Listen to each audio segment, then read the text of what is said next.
Hi friends, మనం హిస్టరీలో దక్షిణ భారత రాజ్యాలు గురించి తెలుసుకుంటున్నాం.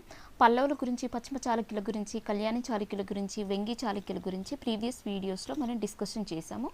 ఇప్పుడు మనము రాష్ట్రకూటుల గురించి తెలుసుకుందాము.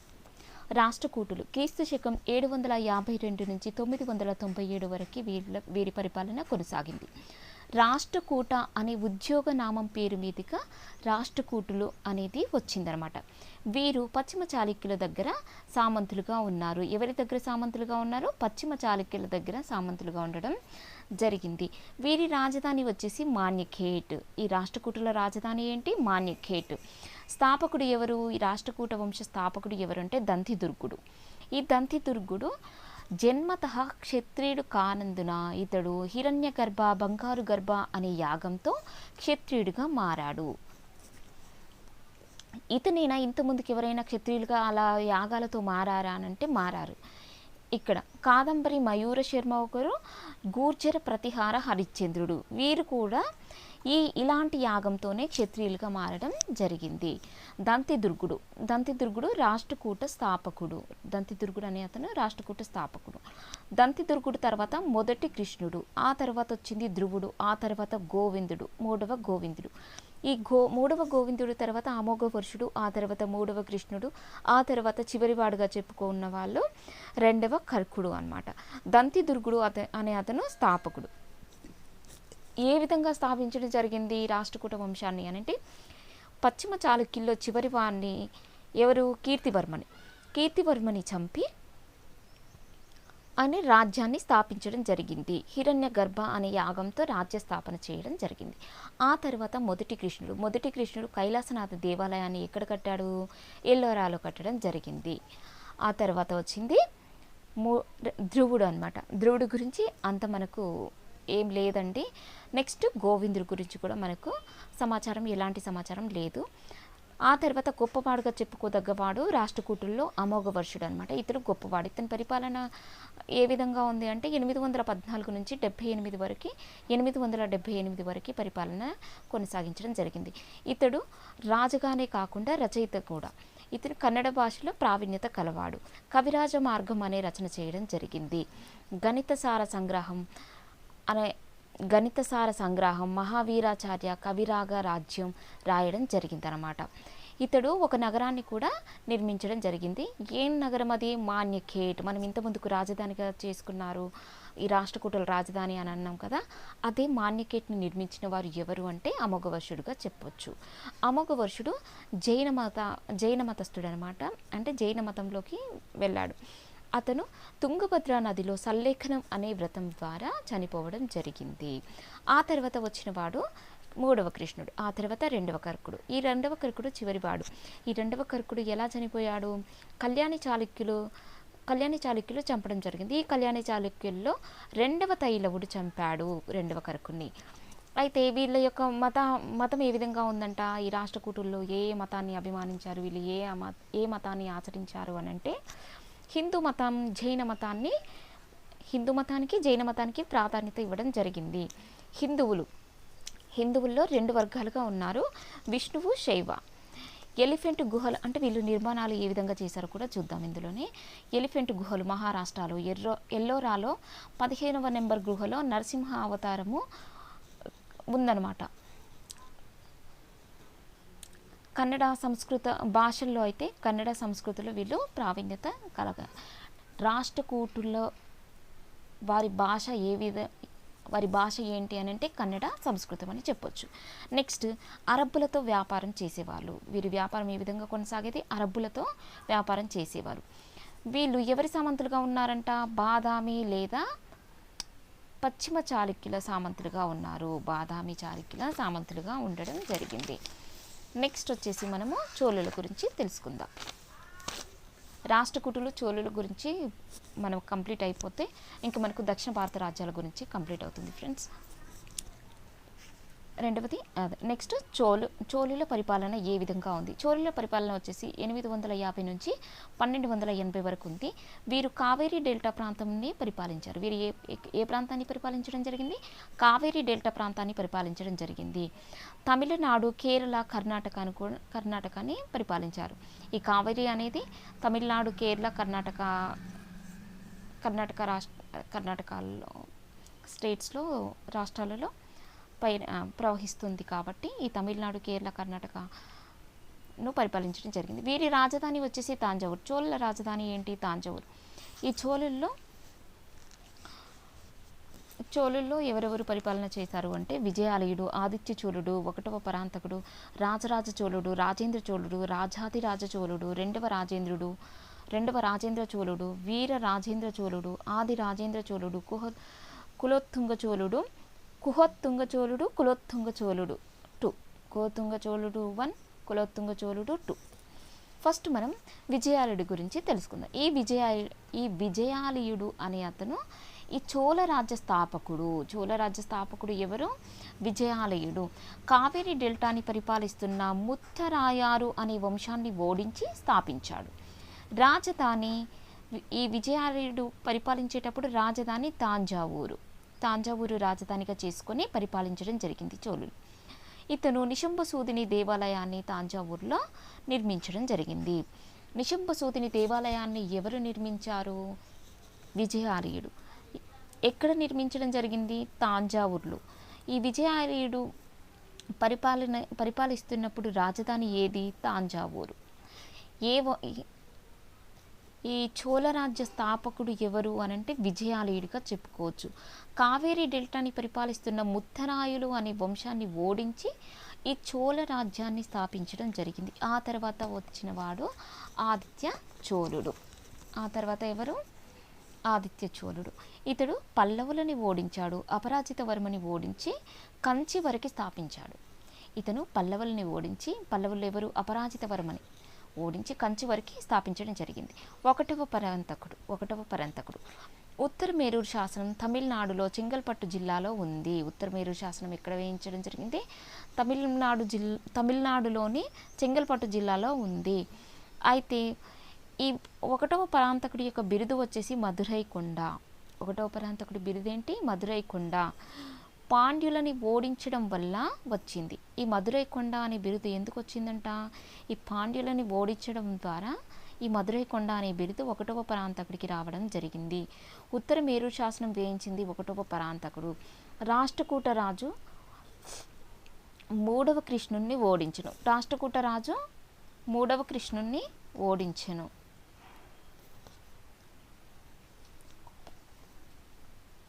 ఇక్కడ ఏ యుద్ధంలో ఓడించాడు? తక్కోలం అనే యుద్ధంలో ఓడించాడు. ఈ రాష్ట్రకూట రాజు 3వ కృష్ణుని ఓడించాడు కదా. ఏ యుద్ధంలో ఓడించాడు? తక్కోలం అనే యుద్ధంలో ఓడించడం జరిగింది. ఈ ఉత్తర మేరూరు శాసనం మనకి దేని గురించి తెలియజేస్తుందంటే స్థానిక పరిపాలన గురించి తెలియజేయడం జరుగుతుంది. స్థానిక పరిపాలన గురించి తెలియజేస్తున్న శాసనం ఏది అంటే ఉత్తర మేరూరు శాసనం. ఎవరి కాలంలో వేశారు అంటే చోళుల కాలంలో వేశారు. ఎవరు వేయించారు అంటే 1వ పరాంతక చోళుడు వేయించడం జరిగిందనమాట. నెక్స్ట్ వచ్చేసి రాజరాజ చోళుడు గురించి తెలుసుకుందాం ఇప్పుడు మనం. రాజరాజ చోళుడు ఇతని పరిపాలనా కాలం ఎంత? 985 నుంచి 1014 వరకు ఉంది. 985 నుంచి 1014 వరకు. అయితే తల్లి వచ్చేసి వనాదేవి, తండ్రి 1వ పరాంతకుడు. ఈ 1వ పరాంతకుడి కుమారుడే రాజరాజ చోళుడు. తల్లి పేరు వనాదేవి. శైవ మతాభిమాని. ఈ రాజరాజ చోళుడు ఏ అభిమాని? శైవ మత అభిమాని.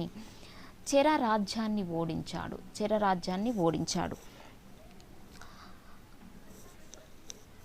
కండలూరు సరాయ అనే నౌకాదళాన్ని చెర రాజ్యాన్ని ఓడించాడు. ఈ కండలూరు సరాయ వద్ద ఓడించడం జరిగింది చెర రాజ్యాన్ని. శ్రీలంకపై దండెత్తి ఉత్తర ప్రాంతాన్ని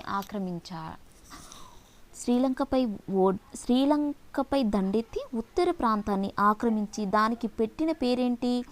ముమ్మడి చోళ ప్రాంతం. తను శ్రీలంకపై దండెత్తాడు. దేన్ని ఓడించాడు? ఈ శ్రీలంకలో ఉన్న ఉత్తర ప్రాంతాన్ని ఆక్రమించుకొని, ఈ ఆక్రమించిన ప్రాంతానికి ఇతను పెట్టిన పేరేంటి? ముమ్మడి చోళ ప్రాంతం అని పెట్టడం జరిగింది. రాజరాజ చోళుడు బృహతీశ్వర ఆలయాన్ని నిర్మాణం చేశాడు. రాజరాజ చోళుడు ఏ ఆలయాన్ని నిర్మించడం జరిగింది? బృహతీశ్వర ఆలయం. ఈ బృహతీశ్వర ఆలయాన్ని రాజరాజేశ్వర దేవాలయం అని కూడా అంటారు. ఇది శివాలయం అన్నమాట. 200 అడుగులు కలది. శివాలయం ఎన్ని అడుగులు కలది? 200 అడుగులు ఉన్నదన్నమాట. ఇది పురాతనమైన శివాలయం. ఇప్పటికీ అది 1009 సంవత్సరాల వరకే ఉంది. 1009 సంవత్సరాలు అవుతుంది ఇది నిర్మించి అని అర్థం. తుంగభద్ర నది వరకు భూమి సర్వే చేశాడు. భూమి సర్వే చేసిన మొదటి చోళ రాజు ఎవరు అని అంటే రాజరాజ చోళుడు. తుంగభద్ర నది వరకు భూమి సర్వే చేయడం జరిగింది. నెక్స్ట్ వచ్చేసి మనకి రాజేంద్ర చోళుడు. నెక్స్ట్ ఎవరు? రాజేంద్ర చోళుడు 1014 నుంచి 1044 వరకు పరిపాలించాడు. రాజేంద్ర చోళుడు 1014 నుంచి 1044 వరకు పరిపాలించడం జరిగింది. ఈ రాజేంద్ర చోళుడి యొక్క బిరుదు కడారికొండ గంగైకొండ. ఈ రాజేంద్ర చోళుడి యొక్క బిరుదు ఏంటి? కడారికొండ గంగైకొండ. మధురైకొండ అనేది ఎవరి బిరుదు? 1వ పరాంతకుడి యొక్క బిరుదు. ఇతని బిరుదు ఏంటి? కడారికొండ గంగైకొండ. రాజేంద్ర చోళుడి యొక్క బిరుదు. క్రీస్తు శకం 1029లో శ్రీలంకను ఓడించాడు. మొత్తం ఉత్తర ప్రాంతం వరకు ఆక్రమించిందేమో రాజరాజ చోళుడైతే, ఈ రాజేంద్ర చోళుడేమో క్రీస్తు శకం 1029 శ్రీలంకను ఓడించడం జరిగింది. చాళుక్య చక్రవర్తి సోమేశ్వరుని కూడా ఓడించాడు. నౌకాదళానికి ప్రాధాన్యతనిచ్చాడు. ఇతను దేనికి ప్రాధాన్యతనిచ్చాడో నౌకాదళానికి ప్రాధాన్యతనివ్వడం జరిగింది. గంగా నది వరకు విజయాలు సాధించాడు. తుంగభద్ర నుంచి గంగా నది వరకు చోళరాజ్యం కొనసాగిందనమాట. గంగానది వరకు విజయాలు సాధించాడు. శ్రీ విజయ సామ్రాజ్యం శైలేంద్రుడిని ఓడించాడు. ఈ శ్రీ విజయ సామ్రాజ్యం అయిన శైలేంద్రుడిని ఓడించడం జరిగింది. నెక్స్ట్ వచ్చేసి రాజాదిరాజ చోళుడు. మనం గుర్తుపెట్టుకోవాలి ఫ్రెండ్స్, కన్ఫ్యూజ్ అయ్యే అవకాశం ఉంటుంది. రాజరాజ చోళుడు, రాజేంద్ర చోళుడు. ఇతను రాజాదిరాజ చోళుడు 1044 నుంచి 52 వరకు కొప్పర్ల యుద్ధంలో చాళుక్యుల్ని చంపారు. కొప్పర్ల యుద్ధంలో చాళుక్యులు ఇతన్ని చంపడం జరిగింది. ఎవరు చంపారు? చాళుక్యరాజు ఎవరు? సోమేశ్వరుడు కొప్పర్ల యుద్ధంలో రాజరాజ చోళుడిని చంపారు. 2వ రాజేంద్ర చోళుడు. ఆ తర్వాత వచ్చినవాడు 2వ రాజేంద్ర చోళుడు. రాజేంద్ర చోళుడు సోమేశ్వరుడిని కొడాల్ సంగం యుద్ధంలో చంపాడు.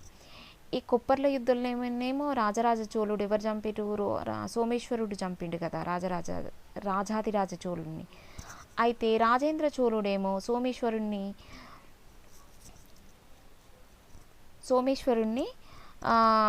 కొడాల్ సంగ యుద్ధంలో చంపడం జరిగింది. కొప్పర్ల యుద్ధంలోనేమో సోమేశ్వరుడు రాజాదిరాజ చోళుడిని చంపితే, రాజేంద్ర చోళుడేమో కొడాల్ సంగ యుద్ధంలో సోమేశ్వరుడిని చంపడం జరిగింది. చోళ ప్లస్ చాళుక్య వంశాన్ని ఏకం చేసే కులోత్తుంగ చోళుడు పరిపాలిస్తాడు. ఈ చోళ రాజ్యాన్ని చాళుక్య వంశాన్ని ఏకం చేసి కులోత్తుంగ చోళుడు పాలించడం జరిగిందనమాట. ఆ తర్వాత వచ్చిన వాడే కులోత్తుంగ చోళుడు. చోళుల పరిపాలన ఏ విధంగా ఉంది అనేది మనం ఇప్పుడు తెలుసుకుందాం. ఉత్తర మేరూరు శాసనం 1వ పరాంతకుడు నిర్మించాడు. మనం ఇంతకుముందు చెప్పుకున్నాం కదా, 1వ పరాంతకుడు ఉత్తర మేరూరు శాసనాన్ని నిర్మించడం జరిగింది. పూర్తి అధికారాలు చక్రవర్తులకే ఉండేవి. ఉన్నత అధికారాలను ఏమంటారు? ఉదన్కుట్టం అంటారు. ఉదన్కుట్టం అంటారు. గ్రామాన్ని ఊర్ అని పిలిచేవారు.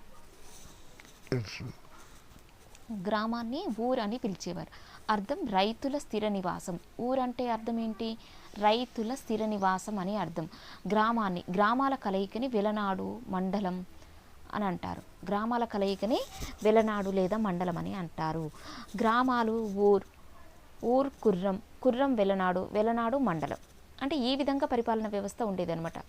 గ్రామాలనేమో ఊర్లను కలిపి, కుర్రమని కుర్రాలను కలిపి, వెలనాడు అని వెలనాడులని కలయికని మండలం అని అనడం జరుగుతుంది. రెవెన్యూ వ్యవస్థ ఏ విధంగా ఉంది అంటే, రెవెన్యూ వ్యవస్థ అనేది కావేరీ నది డెల్టాని ఉపయోగించిన పంటలు పండించుకునేవారు.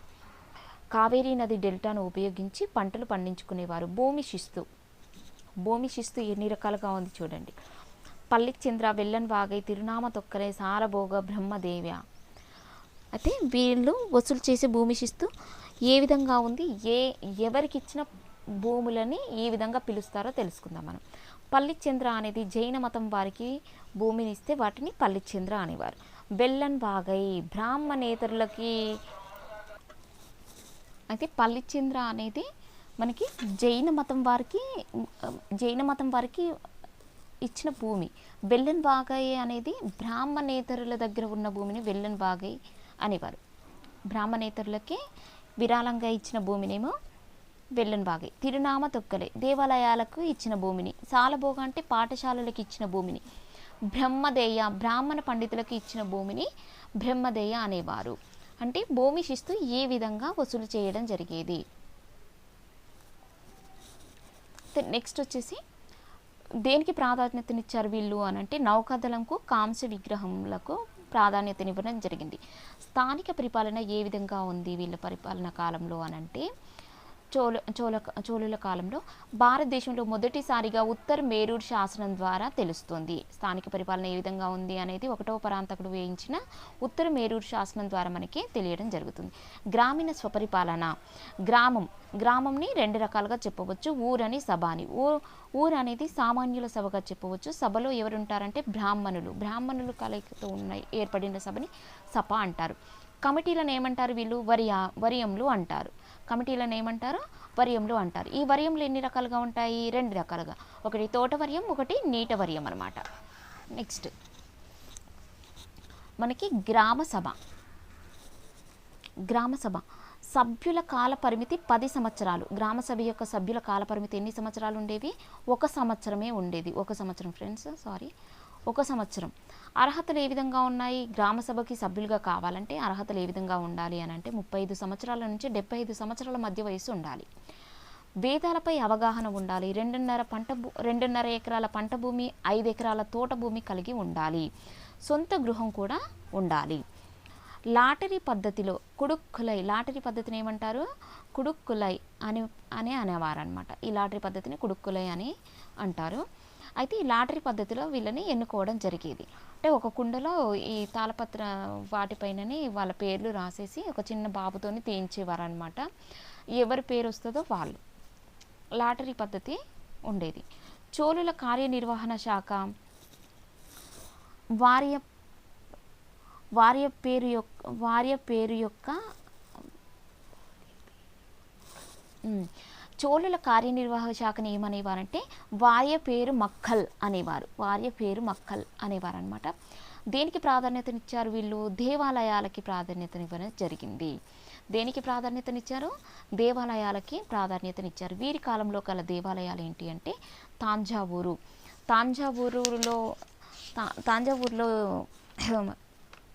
విజయాలయుడు తాంజావూరులో నిశంబసూదిని దేవాలయాన్ని నిర్మించాడు కదా, తాంజావూరు. చిదంబరం, గంగైకొండ చోళపురం, కుడుంబలార్ అనేవి దేవాలయాలకు ప్రాధాన్యతని ఇవ్వడం జరిగింది. నిశంబసూదిని తాంజావూరు విజయాలయుడు వేయించాడు. నెక్స్ట్ వచ్చేసి బృహదీశ్వరాలయం రాజరాజ చోళుడు తాంజావూరులో నిర్మించడం జరిగింది. గంగైకొండ దేవాలయం రాజేంద్రుడు నిర్మించడం జరిగింది. ఘటికులు అంటే విద్యా కేంద్రాలు. చోళుల కాలంలో ఘటికులు అంటే ఏంటి? విద్యా కేంద్రాలని ఘటికులుగా చెప్పడం జరుగుతుంది. నెక్స్ట్ శాసనాలు. ఆలంపూర్ శాసనం, మహబూబ్ నగర్ శాసనం.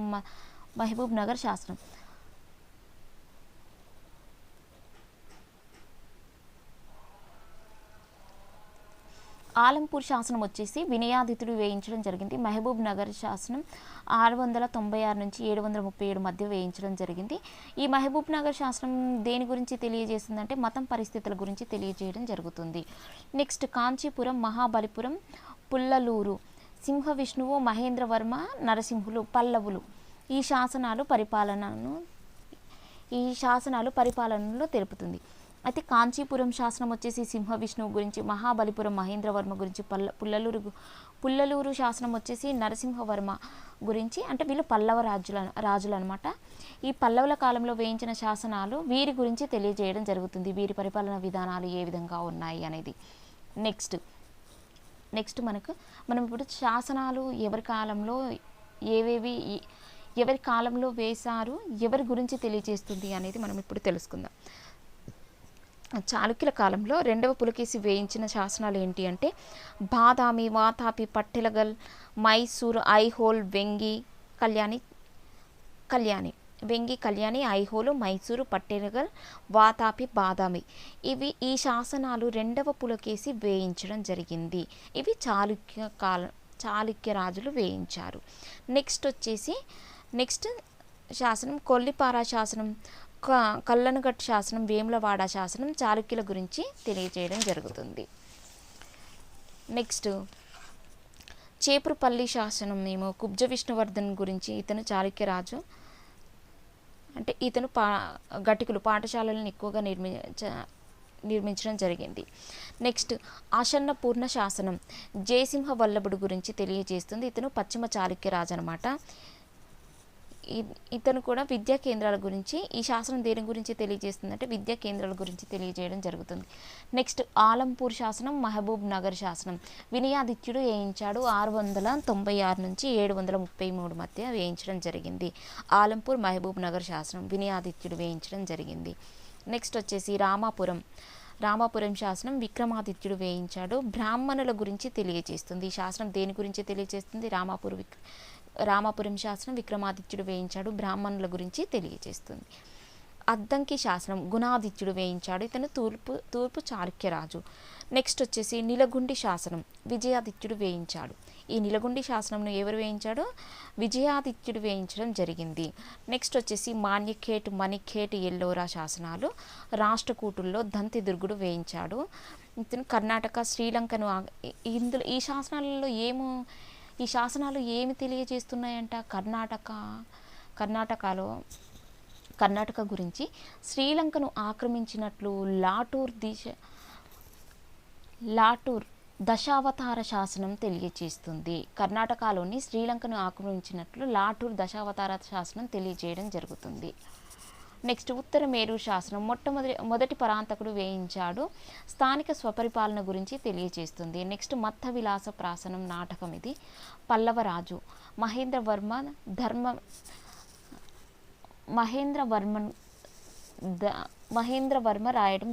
రాశాడు. ఈ మత్త విలాస ప్రసానం పల్లవరాజితను మహేంద్రవర్మ మత్త విలాస ప్రసాన నాటకం రాయడం జరిగింది. కిరాతార్జునీయం భారవి రచించాడు.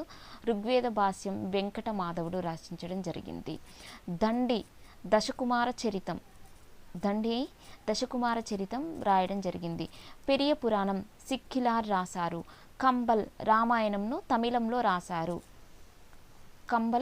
రామాయణాన్ని ఏం చేశాడు? తమిళంలో రాయడం జరిగింది. నెక్స్ట్ వచ్చేసి నారాయణ భట్టు అంటారు. రాజరాజ నరేంద్రుని ఆస్థాన కవి. రామాయణంను తెలుగులో రాసినది నన్నభట్టు నారాయణ భట్టు. ఇతను ఎవరి ఆస్థాన కవి అంటే రాజరాజ నరేంద్రుడి ఆస్థాన కవి.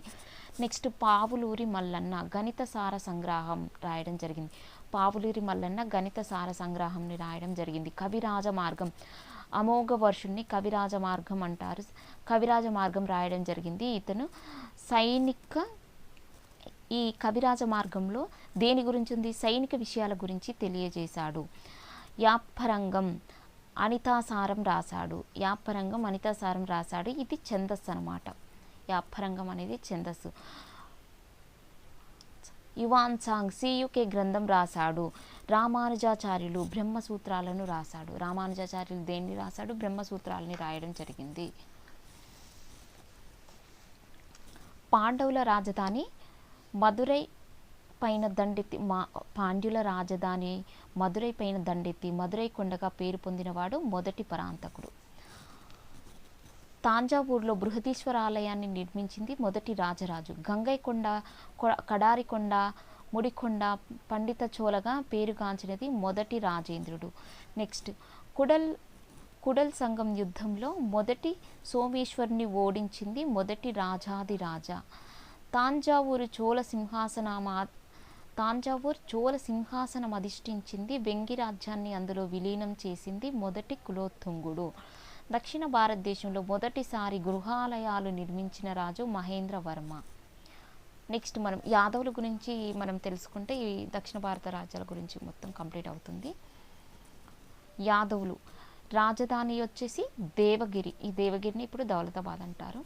కళ్యాణి చాళుక్యుల సామంతులు. ఈ యాదవులు అనేవారు కళ్యాణి చాళుక్యుల యొక్క సామంతులు అనమాట. అహ్మద్ నగర్, నాసిక్ వరకు గల ప్రాంతాలని పరిపాలించడం జరిగింది. అహ్మద్ నగర్ నుంచి నాసిక్ వరకు గల ప్రాంతాలని పరిపాలించడం జరిగింది యాదవులు. యాదవ వంశ స్థాపకుడు వచ్చేసి బిల్లముడు. యాదవ వంశ స్థాపకుడు ఎవరు? బిల్లముడు. ఈ యాదవ వంశ యాదవుల్లో గొప్పవాడు ఎవరు? సింఘముడు.